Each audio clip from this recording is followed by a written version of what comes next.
guys, this is Rob from Troutlore.com.au, Australia's fly tying specialist store. Today we're tying something a little bit different. It's a fly I found in my trawlings on the internet, one that we didn't know existed until recently, yet it's been around since 1985. It was created by Dennis Potter in Grand Rapids, Michigan, and it's called the River God, an emerger pattern which I can see would work very well here in Victorian streams in late summer, early autumn, when the fish are sipping and you really end up praying to the gods for them to take something. So let's get started. We are coming in with an RX FW500 hook in size 10. I'm tying in the larger size for this pattern just to make it easy to see, but obviously it'll work. It should work in much smaller sizes as well. Then we're using UTC 70 denier thread in yellow. Use the white or any other lighter colour, given that we're doing a yellow body and yellowish dubbing. I think this works quite well. For the tail, the original recipe calls for wood duck, but a lot of those materials that were around in 85 are not readily available now, and there's a lot of alternatives that are more readily available. So we're going to use coq de Leon in this instance.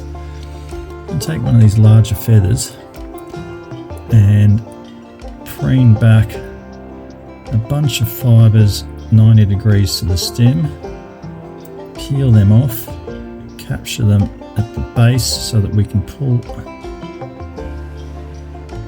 those tips, get those tips fairly aligned as such, bring them together, and then a little shy of a hook shank length,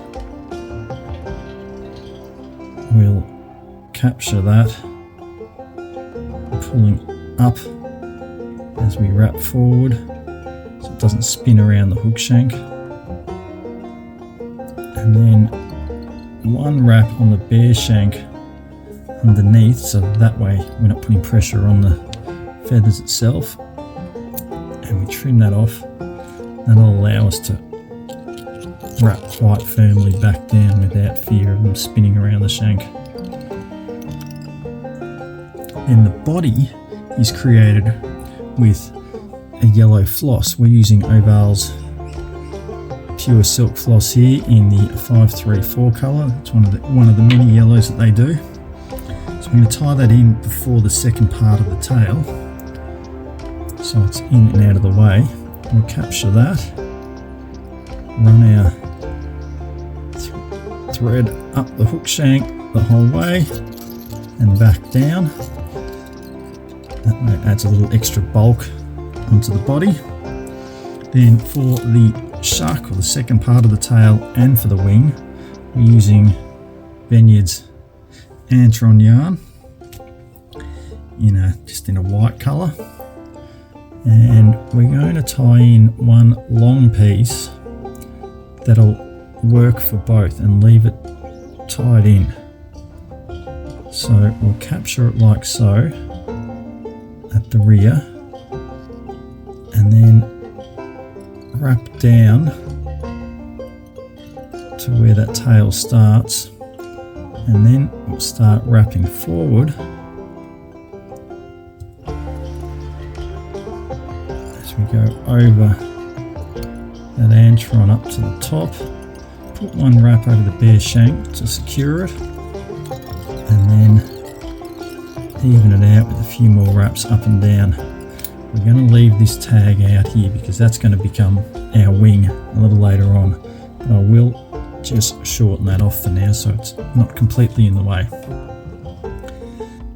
Then to wrap our body, we'll take the floss in one hand, keeping some tension and a slight upward angle on that tail shuck for that first wrap, just so it doesn't spin around, and then we'll make slightly overlapping wraps up the body, so that way we get complete coverage and it adds a little bit of thickness as we go over and over those other materials underneath as well. Looking for a nice smooth silky, glossy body up the hook shank. Just keep wrapping that up until we get in to where that wing point is tied off. And once we get there, one wrap behind with the thread to capture it, one in front, one behind again, and we'll put one around the hook shank itself just to lock that off and trim out that floss. Now we can come and trim that shuck at the rear about half the length of the tail so that the tail sticks out beyond it, and then we just need to build up the thorax and the head. For that we're using Upper Von's hollow dubbing in a pale yellow colour. So we'll put some dubbing wax on our thread and take a very small pinch of this dubbing. Just place that on the thread so that the wax grabs it. Then lick your fingertip. A combination of spit and the dubbing wax will allow us to very easily spin this out and create a nice, fine, controlled dubbing needle. So we'll start wrapping back from that tie-in point of the wing to build up a little bit of bulk. Then we'll pull that up and wrap forward of it. At this stage, just retighten that needle. And a little bit more behind to emphasize that bulk. And extra dubbing wax, extra dubbing, we extend this needle. It's always easy to add more. I've said it time and time again. Use less dubbing and add more. Extend your needle than trying to take it off when you've got too much on there. So we'll keep wrapping that in, building some bulk up behind the wing, then pull the wing back and capture it.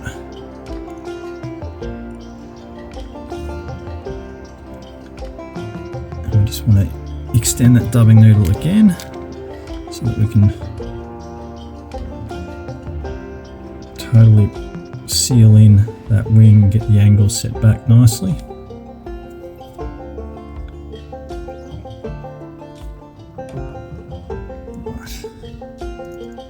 Holding that up.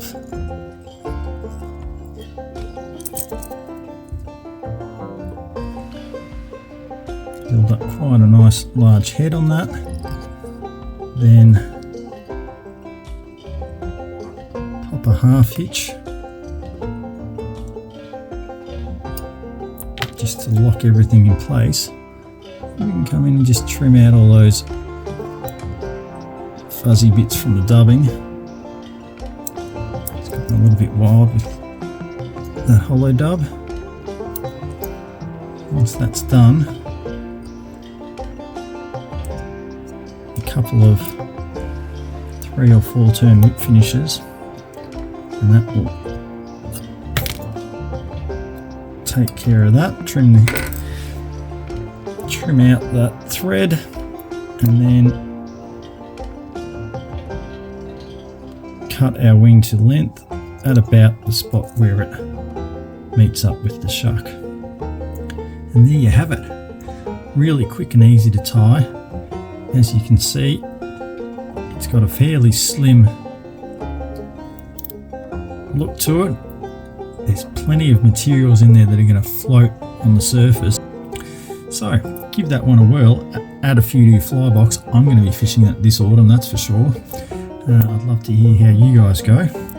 As usual, all the materials you need to tie this fly will be down there in the description. If you like the video, please give it a thumbs up. If you like the channel, please subscribe to it. It helps us get so much further, and that way you can find out when new videos come up. We're trying to do more and more every month this year. We're already on track to have a bumper year of fly tying. So keep in touch, leave us a comment, and most of all, happy tying.